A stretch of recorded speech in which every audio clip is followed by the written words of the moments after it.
Peut-on être riche et aller au ciel? La Bible te dit oui, mais l'Église t'a menti.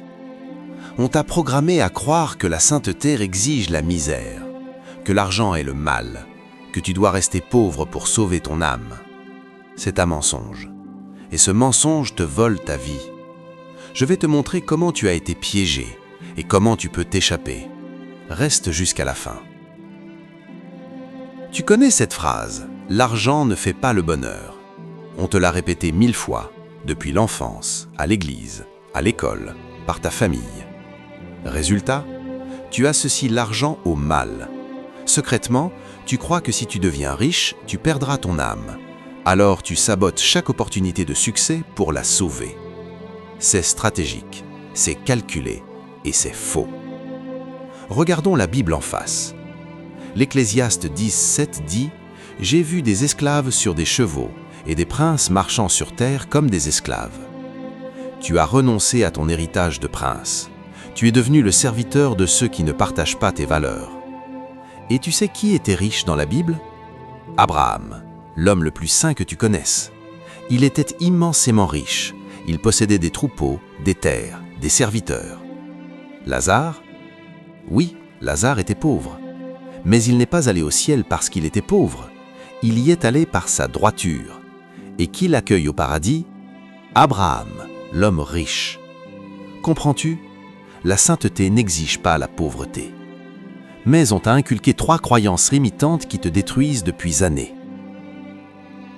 Premièrement, l'illusion de sainteté par la misère. Tu crois que le dénuement est une preuve de piété, que souffrir, c'est être pieux. Deuxièmement, le mythe de la richesse occulte. Tu es convaincu que toute grande fortune est le fruit du mal, du vol, de la corruption. Troisièmement, le fatalisme héréditaire. Tu penses que naître dans la poussière te condamne à y mourir, que ton destin est scellé par ton origine. Ces 3 mensonges te paralysent. Mais aujourd'hui, tu vas les briser. Socrate a décrit des hommes enchaînés dans une caverne. Ils ne voient que des ombres sur un mur. Ils prennent ces ombres pour la réalité. La pauvreté moderne, c'est cette caverne. Et je te préviens, ce que je vais te dire va te faire mal. La vérité n'est pas une caresse, c'est une libération brutale.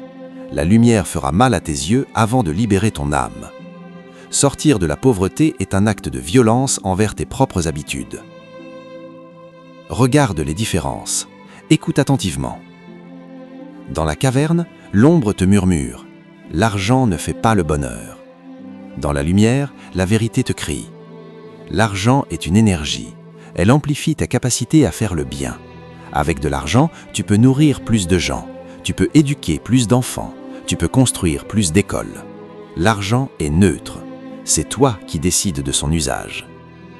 Dans la caverne, l'ombre te condamne. Les riches sont tous malhonnêtes. Dans la lumière, l'histoire te montre. Les patriarches bibliques étaient des bâtisseurs d'empires.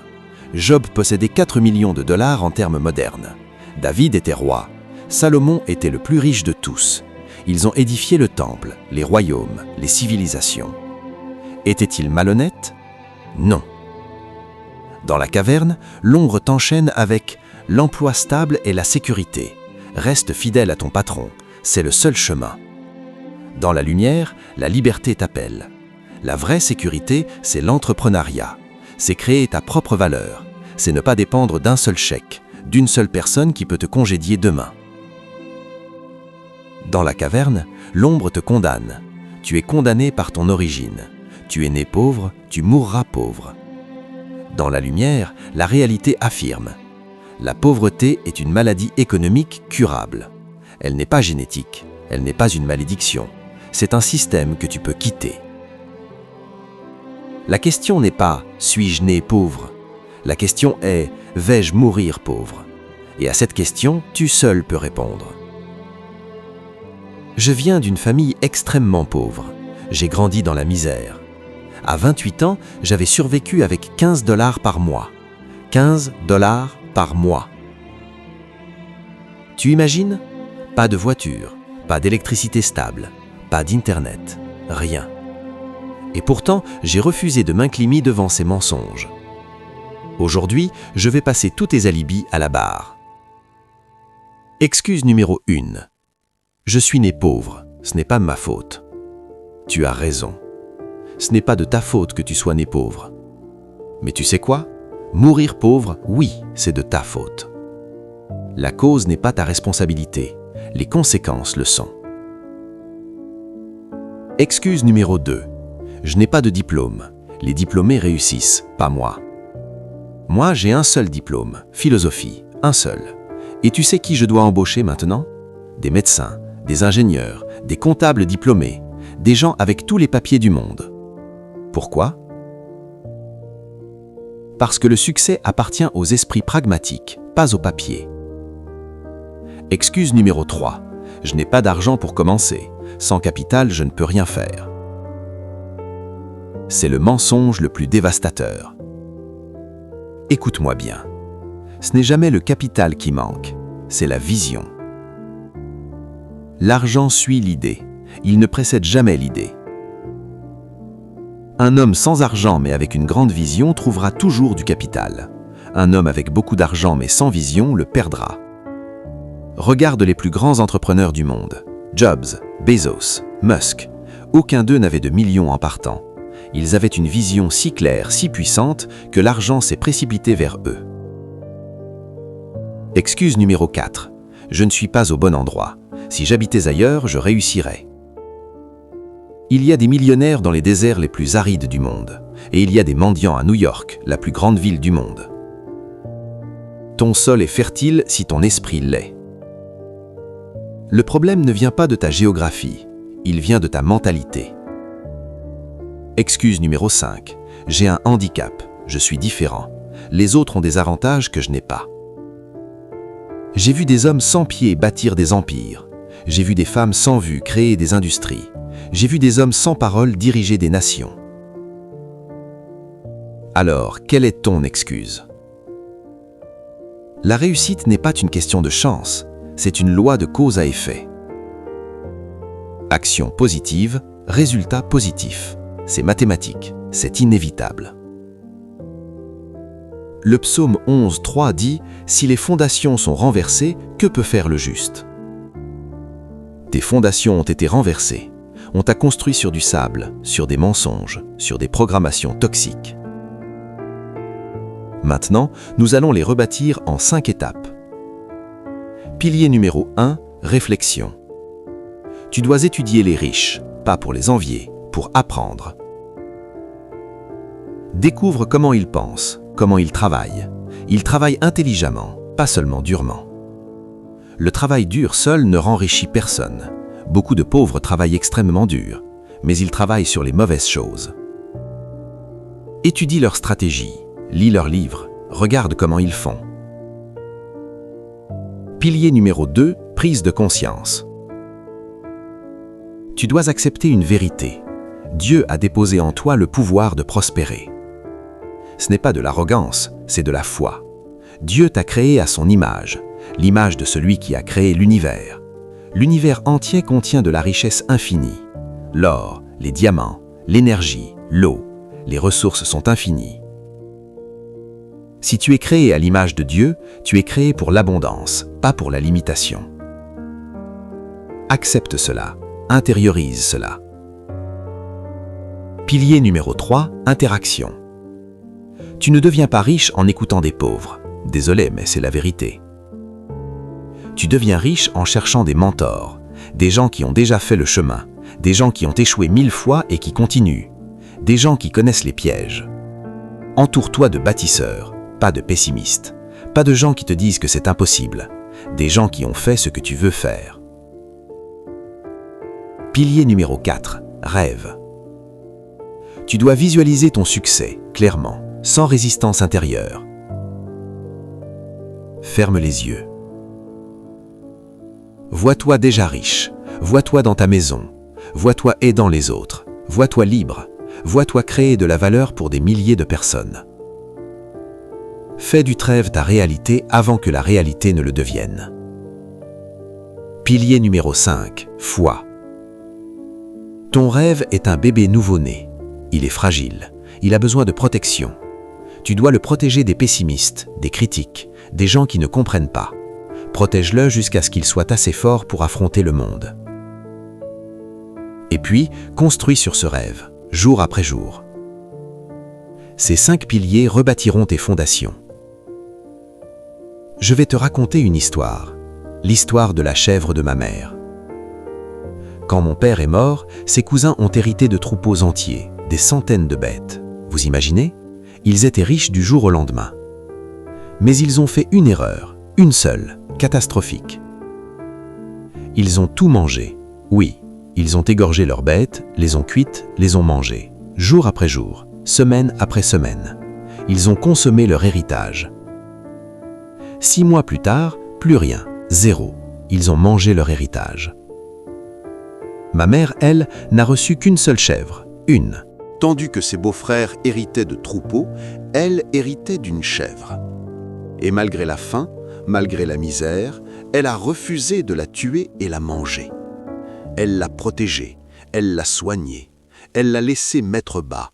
Et ce petit capital s'est multiplié en troupeaux.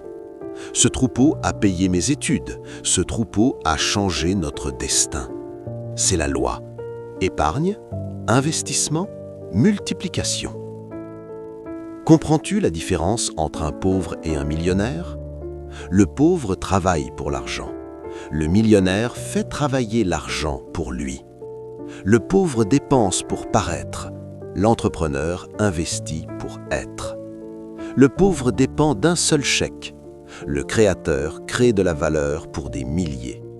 Le pauvre consomme sa chèvre. L'entrepreneur la multiplie. Et c'est tout. C'est la différence fondamentale.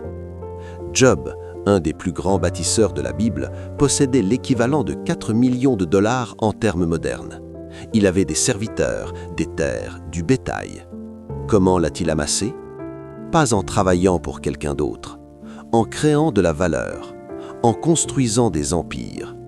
Alors, quel est ton choix? Vas-tu consommer ta chèvre ou la multiplier? Il y a 2 pièges qui peuvent te détruire sur le chemin vers la richesse. Piège numéro 1, méprise les opportunités humbles. L'empereur Vespasien a dit « non olet », l'argent n'a pas d'odeur. Tu sais comment Vespasien a bâti sa fortune? En créant des toilettes publiques, des latrines. Il a investi dans les toilettes et c'est devenu une fortune. Je te le dis, tu peux devenir millionnaire en nettoyant des latrines, tant que tu appliques les lois de la multiplication. Ne méprise aucune opportunité honnête. Il n'existe pas de travail dégradant, si c'est toi qui le fais avec intention, avec vision. Piège numéro 2, sois rongé par l'envie. Il y avait un homme, on l'appelait le borgne. Un jour, il prie Dieu. Il demande quoi? Il demande à Dieu de lui crever un œil. Pourquoi? Simplement pour que son voisin perde les 2 yeux. C'est l'envie. C'est le désir de voir l'autre échouer, même si cela te détruit. L'envie est le sceau de la pauvreté. Et tu sais comment y échapper? Réjouis-toi du succès des autres. Cela peut sembler contre-intuitif, mais c'est la loi spirituelle. Quand tu célèbres la victoire d'un autre, tu attires la victoire vers toi. Sois heureux pour le millionnaire, sois heureux pour l'entrepreneur qui réussit, et la richesse viendra aussi à toi. Je termine par cette vérité ultime. Personne ne peut vivre ta vie mieux que toi-même. Personne ne peut mourir ta mort à ta place. De même, personne ne peut devenir millionnaire à ta place. La responsabilité t'appartient. Tu as écouté jusqu'ici. Tu as entendu la vérité. Tu as vu les pièges. Tu connais les piliers. Maintenant, il est temps d'agir. Je te propose 3 actions immédiates à faire aujourd'hui. Action numéro 1, identifie ta chèvre. Quelle est la ressource que tu peux épargner dès aujourd'hui? Pas demain, aujourd'hui. Pour certains, ce sera 100 $. Pour d'autres, ce sera 10 $. Peu importe le montant. Ce qui compte, c'est que tu commences. Est-ce que tu as un talent? Épargne-le. Investis-le. Multiplie-le. As-tu du temps? Utilise-le pour apprendre, pas pour regarder la télévision. As-tu de l'argent? Épargne-le. Investis-le. Ne le consomme pas. Action numéro 2, change ta diète mentale. Ce mois-ci, lis un livre de stratégie financière, un seul. Je te recommande des classiques, mais peu importe lequel. L'important, c'est que tu remplaces tes pensées parasites avec des pensées de créateur. Ton cerveau est un jardin. Tu le laisses envahir par les mauvaises herbes de la pauvreté ou tu y plantes les graines de l'abondance. Plante les bonnes graines. Action numéro 3. Assume ton destin. À partir de maintenant, entoure-toi de bâtisseurs. Éloigne-toi des pessimistes, des gens qui veulent que tu restes petit comme eux. Un seul pessimiste peut tuer 1000 rêves. Sois vigilant. Et puis, commence. Quelque part, n'importe où, mais commence. Le géant doit se réveiller. Tu as reçu le signal. Tu as entendu l'appel. Pas demain, maintenant. Lève-toi, sors de la caverne, regarde la lumière et marche vers elle. Ton héritage de prince t'attend.